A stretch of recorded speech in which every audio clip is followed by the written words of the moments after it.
Hey, what's up, everybody? So we have some injury updates to go over from today. The Packers did practice.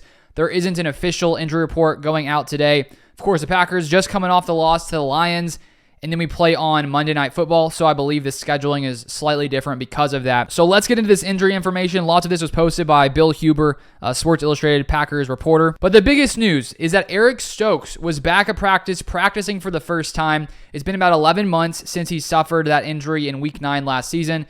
Partly a knee injury, partly a foot injury, a Liz Frank injury. He had to have a plate and 2 screws to repair his foot, so clearly it was a very serious injury. And now because he did practice today, the Packers have 3 weeks to elevate him from the physically unable to perform list. And that's great news for the Packers cornerback room to get some more depth there. My question is, how long will it take for Stokes to really get back to his former self?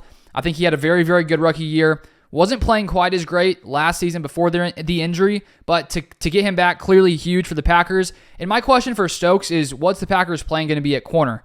Because right now we got Jaire outside when he's healthy. We got Rasul outside and then Keyshawn Nixon in the slot. And last year when Stokes was healthy, the Packers had Rasul Douglas in the slot, and I wonder if that could happen if Stokes comes back, if he's playing like he used to at a top tier level, and the Packers feel confident putting him out there. Maybe they move Rasul back to the slot. Because if we look at Stokes in his career, out of around near 1,300 snaps, he only played 12 slot snaps. So I just don't know if the Packers really would like to use him there. He seems to be more of an outside guy. So considering they moved Rasul to the slot last season, that could be what happens when Stokes comes back and if he's fully healthy. So great news to see him back at practice today. Then some more good news. Elgton Jenkins was back on the field for the first time since Week 2 when he suffered the MCL sprain versus the Falcons. The Packers offensive line had issues and trouble facing off against the Lions last Thursday.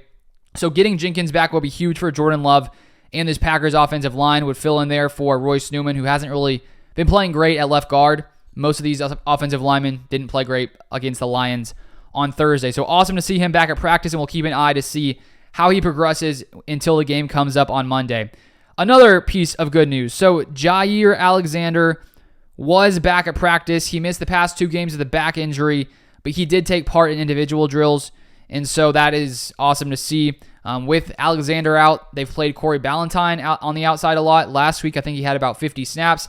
They played Carrington Valentine as well. So some more good news. And let's continue with the good news. Luke Musgrave was back after suffering a concussion on Thursday versus the Lions. He went out pretty early in that game, but reportedly he is still in the concussion protocol per Andy Herman. And then if we look at the rest here, Aaron Jones and Christian Watson also practiced, which is awesome to see. And then the people who didn't practice, John Runyon Jr. did not practice. Not great, considering he's a Packers offensive line starter. Apparently it is his ankle. That's the injury. Devondre Campbell missed the pass game, a middle linebacker, and he missed practice once again. And so if that continues, we'll likely see Isaiah McDuffie out there. And then safety Zane Anderson also did not practice. So those are all the injury updates for today. If you guys want to stay up to date with all Packers news, feel free to subscribe down below.